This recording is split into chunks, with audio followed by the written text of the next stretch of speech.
ನಮಸ್ಕಾರ ಗೆಳೆಯರೆ. ಸೊ ಇವತ್ತಿನ ದಿವಸ ಹೊಸ ವಿಷಯದ ಬಗ್ಗೆ ಗೊತ್ತು ಮಾಡ್ಕೊಳ್ಳೋಣ. ಸೊ ಕರ್ನಾಟಕ ಸರ್ಕಾರದಿಂದ ಕರ್ನಾಟಕ ಎಕ್ಸಾಮಿನೇಷನ್ ಅಥಾರಿಟಿ KE ಅವರಿಂದ ಪ್ರಕಟಣೆ. ಅದೇನೆಂದರೆ 2025ನೇ ಸಾಲಿನ ಇಂಜಿನಿಯರಿಂಗ್, ಯೋಗ ಮತ್ತು ನ್ಯಾಚುರೋಪತಿ, B.Pharm ಮತ್ತು Pharm.D ಕೃಷಿ ವಿಜ್ಞಾನ ಕೋರ್ಸುಗಳು, ವೆಟರ್ನರಿ ಮತ್ತು BSc ನರ್ಸಿಂಗ್ ವೃತ್ತಿಪರ ಕೋರ್ಸುಗಳ ಪ್ರವೇಶಕ್ಕಾಗಿ ಕರ್ನಾಟಕ ಪರೀಕ್ಷಾ ಪ್ರಾಧಿಕಾರವು ಸಾಮಾನ್ಯ ಪ್ರವೇಶ ಪರೀಕ್ಷೆಯನ್ನು ದಿನಾಂಕ 16/4/2025 ಮತ್ತು 17/4/2025 ನಡೆಸಲು ದಿನಾಂಕವನ್ನು ನಿಗದಿಪಡಿಸಿದೆ. ಅಂದರೆ ಕರ್ನಾಟಕ ಸರ್ಕಾರದಿಂದ 2025ನೇ ಸಾಲಿನ ಇಂಜಿನಿಯರಿಂಗ್ ಮತ್ತು ಯೋಗ, ನ್ಯಾಚುರೋಪತಿ, B.Pharm, Pharm.D ಮತ್ತು ಕೃಷಿ ವಿಜ್ಞಾನ ಅಥವಾ ವೆಟರ್ನರಿ, BSc ನರ್ಸಿಂಗ್ ಕಲಿಯಲು ದಿನಾಂಕವನ್ನು CET ಎಕ್ಸಾಮ್ ಟೈಮನ್ನು 16 ಮತ್ತು 17ರಂದು ನಡೆಸಲು ಪ್ರಕಟಣೆ ಮಾಡಲಾಗಿದೆ ಗೆಳೆಯರೆ. ಸೊ ಸಾಮಾನ್ಯ ಪ್ರವೇಶ ಪರೀಕ್ಷೆ 2025 ವೇಳಾಪಟ್ಟಿ ಹೆಂಗಿದೆ ಅಂದರೆ 16/4/2025ರಂದು ಬುಧವಾರ ಬೆಳಿಗ್ಗೆ 10:30ರಿಂದ 11:50ರವರೆಗೆ ಭೌತಶಾಸ್ತ್ರ ಅಂದರೆ ಫಿಸಿಕ್ಸ್ ಇರ್ತದೆ. ಸೊ ಅಂಕಗಳು 60. ಮಧ್ಯಾಹ್ನ 2:30ರಿಂದ 3:50ರವರೆಗೆ ರಾಸಾಯನಶಾಸ್ತ್ರ, ಕೆಮಿಸ್ಟ್ರಿ, ಅದು 60 ಮಾರ್ಕ್ಸ್ಗಳಿವೆ. 17/4/2025 ಅಂದರೆ ಗುರುವಾರ ಮಾರನೇ ದಿನ ಬೆಳಗ್ಗೆ 10:30ರಿಂದ 11:50ರೊಳಗೆ ಗಣಿತಶಾಸ್ತ್ರ, ಮ್ಯಾಥಮೆಟಿಕ್ಸ್. ಸೊ 60 ಅಂಕಗಳಿರ್ತದೆ.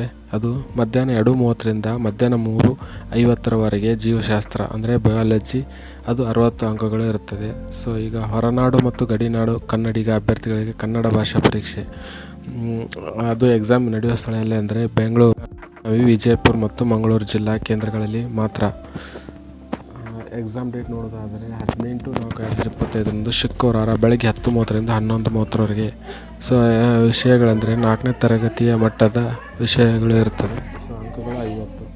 CET 2025ಕ್ಕೆ ಆನ್ಲೈನ್ ಮುಖಾಂತರ ಅರ್ಜಿ ಸಲ್ಲಿಸಲು ದಿನಾಂಕ 23/1/2025ರಿಂದ ಪ್ರಾರಂಭಿಸಲಾಗುವುದು. ಸೊ ನೀವೆಲ್ಲ ಕೇಳ್ಬೋದು, ಆನ್ಲೈನ್ ಅರ್ಜಿ ಯಾವಾಗಿನಿಂದ ಸ್ಟಾರ್ಟ್ ಆಗುತ್ತೆ ಅಂತಂದರೆ ಎಲ್ಲರೂ ರಿಜಿಸ್ಟ್ರೇಷನ್ ಮತ್ತು ಲಾಗಿನ್ ಆಗಿ ಎಲ್ಲ ಫಾರ್ಮ್ ಡೀಟೇಲ್ಸ್ ಮತ್ತು ನಿಮ್ಮದು ವೈಯಕ್ತಿಕ ಇನ್ಫಾರ್ಮೇಷನ್, ಕಾಲೇಜ್ ಇನ್ಫಾರ್ಮೇಷನ್, ಸ್ಯಾಟ್ಸ್ ನಂಬರ್ ಎಲ್ಲ ಇನ್ಕ್ಲೂಡ್ ಆಗಿ ಎಂಟ್ರಿ ಮಾಡೋದಕ್ಕೆ 23/1/2025ರಿಂದ 25ರಿಂದ ಪ್ರಾರಂಭವಾಗುತ್ತದೆ.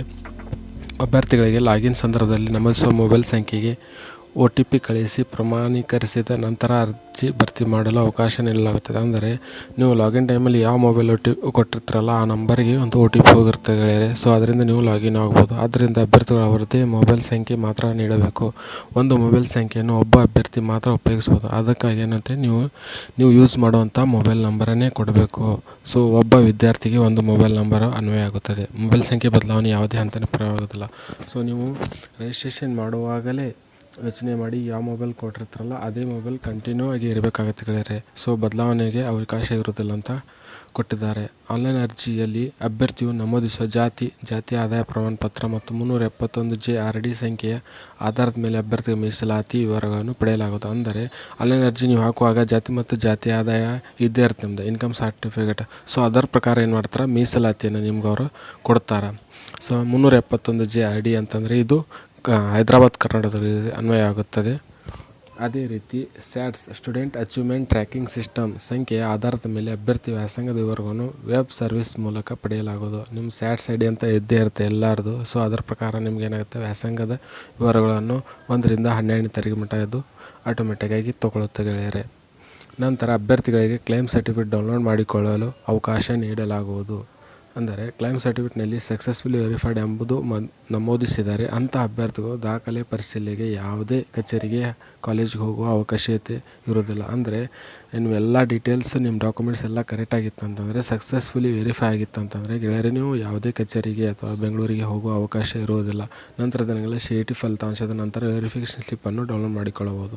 ಇವೆಲ್ಲ ಆದಮೇಲೆ ನೀವು CET ರಿಸಲ್ಟ್ ಬಂದ ಮೇಲೆ ನಿಮ್ಮದು ಏನು ಮತ್ತು ವೆರಿಫಿಕೇಷನ್ ಸ್ಲಿಪ್ಪನ್ನು ನೀವೇನು ಡೌನ್ಲೋಡ್ ಮಾಡಿಕೊಳ್ಳಬಹುದು ಅಂತ ಪ್ರಕಟಣೆಯಲ್ಲಿ ಕರ್ನಾಟಕ ಸರ್ಕಾರದಿಂದ ಕೊಟ್ಟಿದ್ದಾರೆ ಗೆಳೆಯರೆ. ಸೊ ವಿಡಿಯೋ ಚಲೋ ಅನಿಸಿದರೆ ಲೈಕ್ ಮಾಡಿ, ಸಬ್ಸ್ಕ್ರೈಬ್ ಮಾಡಿ ಮತ್ತು ಶೇರ್ ಮಾಡೋದನ್ನು ಮರೆಯಬೇಡಿ. ಧನ್ಯವಾದಗಳು. Thank you.